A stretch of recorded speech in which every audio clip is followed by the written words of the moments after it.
Imagine this. You wake up, sip your morning coffee, glance at the small plant by your window, and realize something is shifting. Not in the soil, in your life. Money begins to flow in unexpectedly. That opportunity you thought had passed, suddenly it's calling you back. Relationships smooth out, tension eases, and you feel lighter.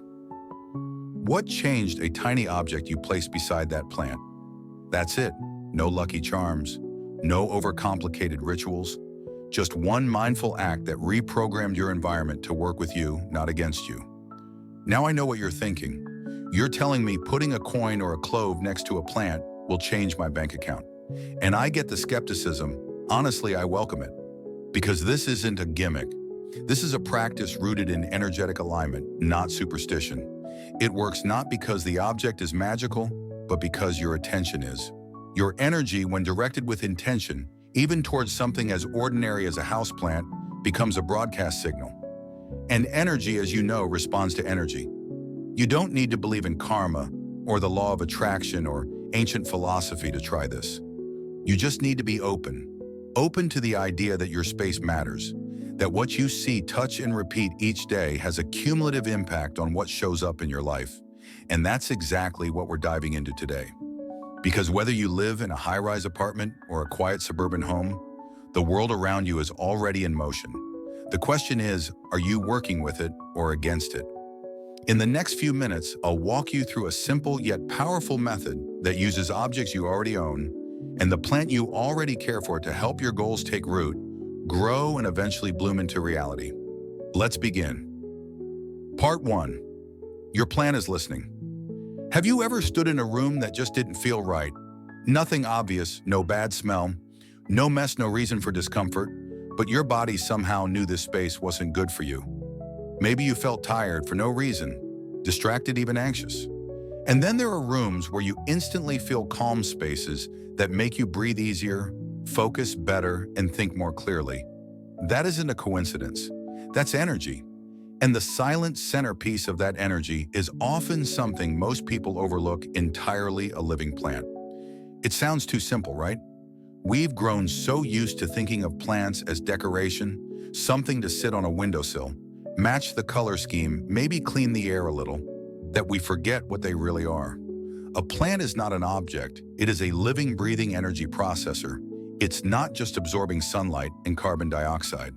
It's absorbing information. Your plant is listening. Think about it. Plants respond to sound, to music, to vibration. There's science behind this. Studies have shown that plants exposed to classical music grow faster and more harmoniously than those exposed to aggressive noise or silence. That's not spiritual fluff. That's biology in action. And if a plant can respond to sound, it can respond to you. The thoughts you hold near it, the emotions you project into your space, the stories you repeat every morning as you walk past it. It's receiving all of that. It becomes, in a way, a mirror. Not of what you look like, but of what you're carrying. In Buddhist philosophy, we often talk about presence not as something you do, but something you become. A plant teaches that better than any book. It grows slowly, silently, without forcing, but it also adapts. If you move it to the shade, it leans toward the light. If the soil dries, it conserves its strength. It adjusts based on what it senses, not just physically, but energetically. If the environment is harsh, the plant struggles. If it's cared for, the plant thrives. And you are no different. You're just louder, more distracted, and more conditioned to ignore your own signals. Here's the point: when you bring a plant into your space, you aren't just adding greenery. You're creating a receiver, a gentle, neutral observer that picks up what you're too busy to notice. The energy in your home, the tension in your body, the quality of your thoughts. And the best part, it doesn't judge. It doesn't get bored. It simply receives and reflects, which makes it the perfect partner for intentional living. That's why when people ask what's the best plant to attract money or love or healing, my answer is always the same: any plant will do, as long as you respect it, as long as you see it as part of the equation, not just an accessory. Choose a plant that resonates with you. It could be a common pothos or ivy. It could be a peace lily or a rubber plant, even a hardy succulent on your desk. What matters isn't the species, it's the relationship. Do you notice it? Do you tend to it? Do you see it as alive? Because once you do, the energy begins to shift. Not because the plant has magic in its leaves, but because you've activated your awareness. You've chosen to focus. You've entered into a silent agreement. It'll care for you, and in return, you'll help stabilize me. That's the hidden truth. A plant helps regulate your nervous system. The color green soothes your eyes. The act of watering grounds you in the present. The subtle oxygen exchange nourishes both your lungs and your clarity. And if you place your intentions near that plant, if you leave a note, a coin, a sacred object, you give those intentions a place to land, to grow, to breathe. Most people are walking through life starved for meaning and overstimulated by noise. They think the solution lies in doing more buying, more running faster. But sometimes the shift begins in silence, in watching a single leaf turn toward the sun and realizing that's all you need to do today too. Face the light, adjust gently, grow quietly. So I want you to look at the plant in your space right now, not as something that needs water or pruning, but as a partner. Ask yourself, what energy am I feeding it? What story is it soaking up? And most importantly, what can it help me become? Because your plant is listening. And if you learn to speak its language, not with words, but with care and intention, you may just find that your entire life begins to change one small leaf at a time. Part 2, the object that starts the shift. You don't need to move to the mountains, quit your job, or meditate for hours to change your energy. Sometimes the most powerful shifts begin with something so small you could fit it in your palm. A coin, a clove, a key, an intention. This is where it starts, not with a dramatic overhaul of your life, but with the decision to anchor your energy to something real and present. Let's be honest. Most people today feel scattered. Their minds are bouncing between screens, tasks, worries, headlines, and half-finished conversations. And when your attention is scattered, so is your energy. It leaks out. You feel tired without doing anything. You work harder, but get less done. You want to feel in control, but everything feels random. This is why we need anchors. Physical reminders. Objects that don't just sit on your shelf, but hold meaning. Objects that pull your energy back home. So what kind of object are we talking about? Not something expensive, not something flashy, something intentional. The power isn't in the object itself, it's in the meaning you give it. A clove tucked into your wallet doesn't magically print money, but it does remind you I am welcoming prosperity. A coin placed beside your plant doesn't summon the lottery, but it reinforces the idea that wealth can grow where care is placed. These small objects act like bookmarks for your energy. They tell your brain this is important. Pay attention. There's science behind this too. Our brains are wired to associate meaning with repetition and symbolism. That's why wedding rings matter. Why military medals carry such weight. Why people keep their grandmother's cross or their father's watch. It's not about the metal or material, it's about memory, belief, story. And when you assign a story to an object, it begins to shape the way you think, feel, and act around it. This is where transformation begins. Let's say you choose a key. Just an old key you don't use anymore. Place it beside your plant. Each time you see it, remind yourself, I am ready to open new doors. Not just financially, but mentally, emotionally, professionally. And the more often you see that key, the more your mind begins to expect opportunity. You start noticing things you didn't before. You follow up on that email. You say yes to the coffee meeting. You speak up in that Zoom call. Why? Because your subconscious is now tuned to possibility. And all it took was a simple object. The same applies to cloves. Across many traditions, cloves have long been symbols of wealth and prosperity, not because they're rare, but because they're concentrated, fragrant, and full of energy. One clove can shift the entire scent of a room. That's not a metaphor, that's a fact. And when you carry something with that much energy in your pocket, purse, or wallet, you're reminding yourself to stay concentrated, to stay potent, to not dilute your efforts with doubt. Let's be clear, this isn't about superstition. You don't need to believe in magic for this to work. This is about psychology, intention, pattern. It's about using the physical world to support your inner alignment. Because the truth is, most people say they want to change their lives, but their environment stays the same. Same clutter, same chaos, same distractions. And so nothing sticks.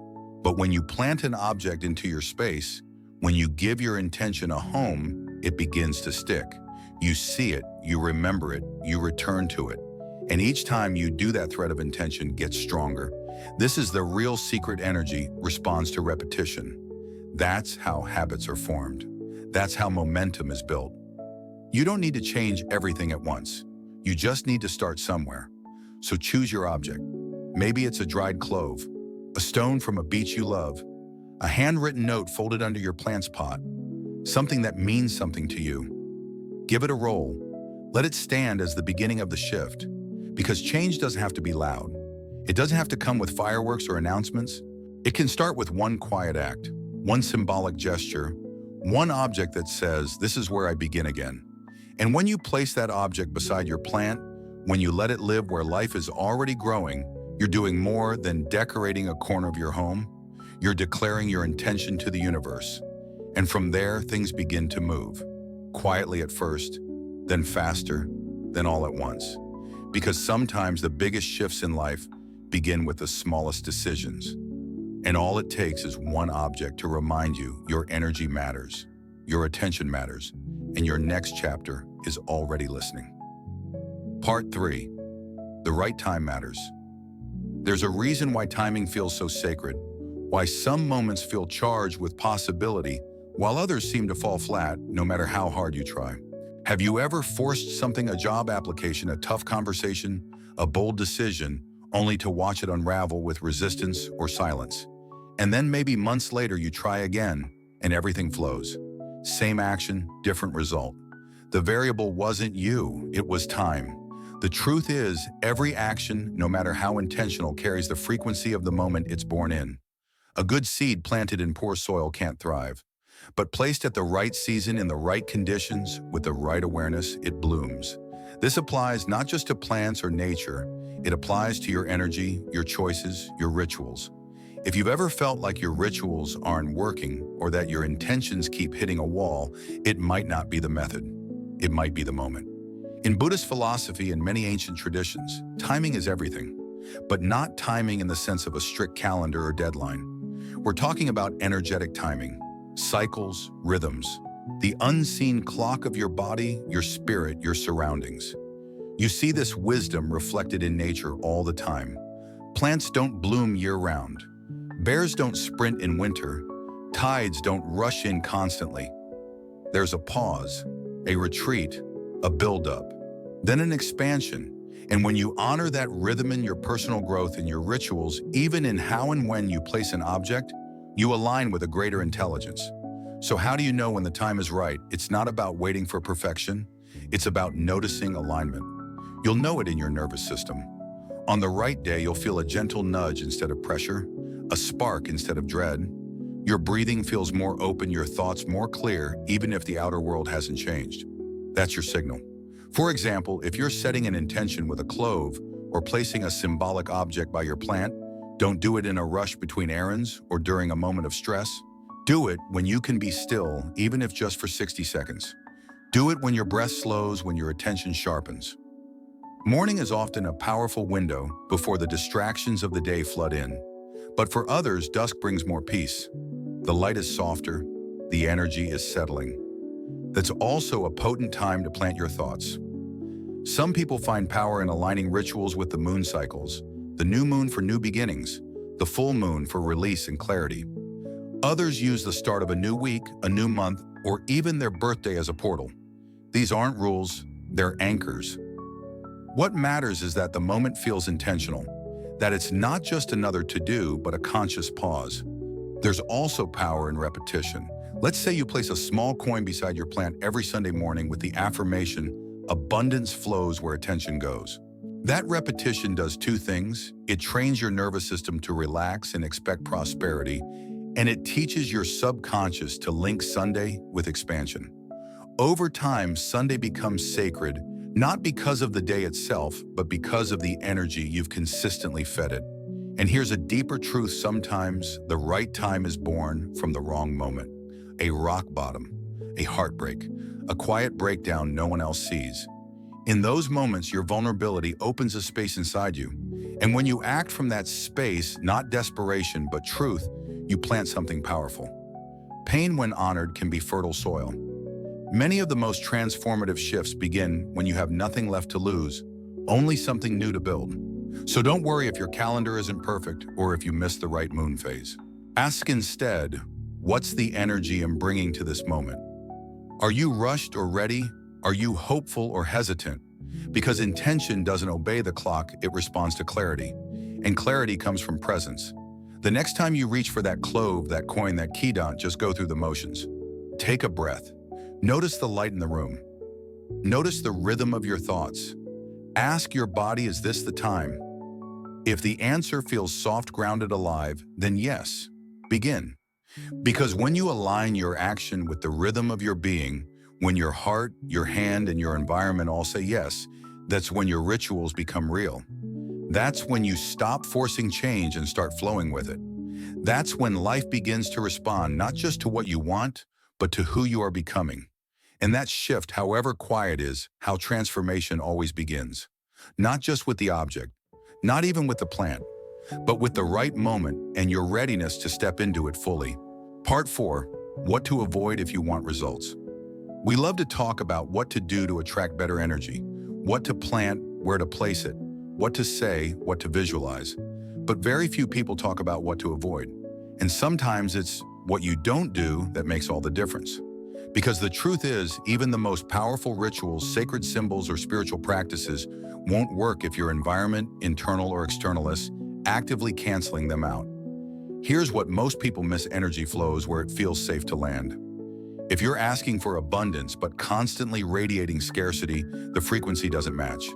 If you're trying to invite growth but your space is cluttered, neglected, or carrying stagnant energy, that growth has nowhere to take root. The soil isn't ready. So let's get real. If you want results, here's what to stop doing immediately. First, stop treating rituals like magic tricks. The garlic by your door, the clove in your wallet, the key in your pocket, they aren't spells. They're anchors, reminders, symbols that carry the weight of your intention. But too many people treat these rituals like vending machines. Drop a coin in, wait for the universe to spit out a prize. That's not manifestation. That's entitlement disguised as spirituality. What truly shifts energy is consistency, not just intensity. One beautiful ritual done with presence is powerful, but not if it's followed by days of negativity, self-doubt, or contradiction. Imagine trying to grow a garden and watering it only once, then stomping all over it for the rest of the week. That's how most people treat their manifestations. You plant, then poison. Unintentionally, but still poison is poison. Second, avoid chaos in your physical space. We're not talking about having a perfectly clean home. Life is messy. That's okay. But if your ritual corner is stacked with unopened bills, dusty candles, or expired intentions, it sends a clear signal you're not ready to receive. Energy is literal. If there is no space, nothing new can come in. Keep your ritual space clean, intentional, and alive. Even if it's just a tiny shelf or a single windowsill, make it sacred by how you treat it. Third, stop setting intentions from a place of fear. You cannot manifest peace from panic. You can't call in abundance if your energy screams desperation. Fear is not a good seed. It grows weeds, not flowers. That's why before you place anything next to your Tulsi plant or whatever sacred anchor you choose, you must regulate your own energy. Take 5 breaths. Clear your mind. Don't rush. Don't beg. Declare. Think of it like tuning an instrument. If your body and mind are out of tune, no matter what song you play, it won't sound right. You must tune yourself first into calm, focused belief. Then place the clove. Then speak the affirmation. Then leave the coin. That's how you embed energy into matter. And that's how it begins to work. Fourth, avoid inconsistency disguised as trying everything. Spiritual consumerism is a real thing. One week it's clove rituals. Next week it's Palo Santo. Then a moon water bath. Then numerology. Then something else. You keep jumping from tool to tool without ever going deep with one. Here's the hard truth: the universe doesn't respond to flakiness. It responds to commitment. Choose one practice and stay with it long enough to let it work through your resistance. Transformation takes time, not because the energy is slow, but because your nervous system needs to catch up. Fifth, stop performing for social media. Your ritual is not a performance. Don't light candles just for the aesthetic. Don't take pictures of your altar to prove your spirituality. That dilutes the energy. This work is sacred because it's private, between you and the energy you're cultivating. If it's always being broadcast, it becomes ego food, not soul nourishment. The more invisible your practice, the more powerful it becomes. Sixth, avoid people who mock or diminish your spiritual path. Not everyone will understand why you're placing objects, writing affirmations, or watering your plant with intention. And that's okay. But if someone is constantly dismissing your efforts, rolling their eyes, or filling your space with doubt, create distance. Energy is contagious. Protect yours, especially in the fragile phase when a shift is just beginning to bloom. If they're not helping it grow, they don't belong in the garden. Lastly, and this is big stop, waiting for proof before you believe, that's backward. Belief is not the result, it's the catalyst. You must embody the feeling before the evidence appears. You must act as if the energy is already shifting. That's not delusion, that's alignment. When you approach your ritual with that kind of certainty, calm, grounded, unwavering, you become the kind of person who naturally attracts change. So don't just think about what you want to do next. Ask yourself what you're ready to stop doing, because the things you subtract may matter more than what you add. Clean the energy, clear the noise, drop the doubts, and make space, not just physically, but energetically, for something new to arrive. Your rituals don't need to be louder. They need to be cleaner, more focused, more honest. Start there, and everything you've been trying to attract, it may already be on its way. Part 5. This isn't a hack, it's a practice. Let's get one thing straight. This isn't a life hack. It's not a shortcut, a trending soundbite, or a clever little trick to make the universe bend to your will. This is a practice, and the difference is everything. A hack is something you do once to get a result. A practice is something you become day by day, repetition by repetition, moment by mindful moment. Most people fail to manifest not because they don't want it enough, but because they treat transformation like an on-demand service. One candle lit, one intention set, one crystal placed, and then they wait. They sit back and wonder why the money didn't come, the job didn't shift, the heaviness didn't lift. But if you've ever been to the gym once and expected six-pack abs by morning, you know exactly why this mindset fails. Energy, like muscle, builds with consistency. It responds not to occasional attention, but to persistent alignment. Every time you place that object beside your plant, speak that affirmation, or even just breathe consciously in your chosen space, you are casting a vote for the version of yourself you're becoming. You are reinforcing the reality you say you want before it has arrived. That's the essence of practice, faith in motion. Not blind belief, but grounded devotion. And yes, some days it will feel pointless. You'll doubt it. You'll forget. You'll want to quit. That's normal. But that's also the threshold where most people stop and where the true shift actually begins. Because transformation doesn't happen in the dramatic moments. It happens in the quiet ones, when you show up anyway. When you water the plant light, the candles say the words not because it's trendy, but because it's true. Over time, your nervous system calibrates to that new normal. Your habits shift. Your emotional baseline stabilizes. And life starts reflecting back the energy you've been offering, not for a day, but for weeks, for months, for good. That's why you can't treat this like a hack. Hacks are fleeting. This is foundational. This is the slow alchemy of becoming someone who doesn't just ask for peace, abundance, or opportunity, but someone who radiates it. So if you're looking for instant results, fast fixes, or magical thinking, this probably isn't for you. But if you're ready to commit, not just to what you want, but to the daily practice of aligning with it, you'll discover something far better than a shortcut. You'll build a path, one that holds, one that expands, one that's yours. Final.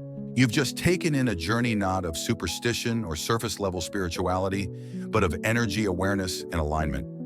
And if there's one thing I hope you walk away with, it's this: nothing changes until you do. Not because you're broken, not because you're lacking, but because the world around you is always responding to the world within you. That's not mysticism, that's neuroscience. Your thoughts create pathways in your brain. Your rituals form patterns in your behavior. Your emotions shape your perception of reality. The practice of placing a clove beside a plant, of choosing an object with intention of avoiding energetic clutter, these aren't magical solutions. They're mechanisms, grounding wires, anchors that help you return again and again to what truly matters, how you show up. Every object you place is really a mirror. It reflects your readiness to receive, your willingness to let go, your capacity to stay present. The Tulsi plant is alive, yes, but so are you. Your thoughts carry frequency. Your actions ripple outward. Your consistency becomes your energy signature.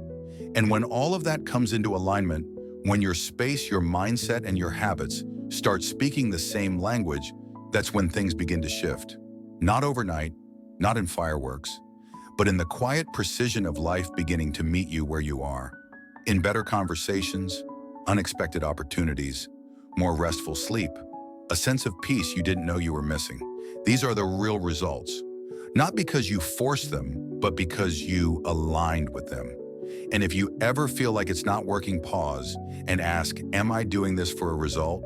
Or am I becoming someone who holds this frequency every day no matter what? That's the difference between hoping for magic and becoming the magnet. Remember, the tools don't change your life. You do. The rituals help. The symbols guide.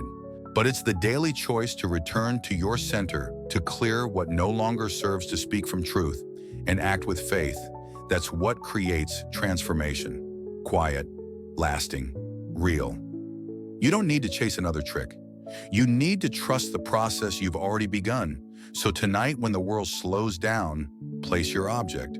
Breathe, feel, and remember, this is not about manifesting things. It's about embodying the kind of energy that good things naturally move toward. And once you live from that place, not just hope for it, you'll never need another hack again. You'll have the practice. And that practice will carry you farther than any shortcut ever could.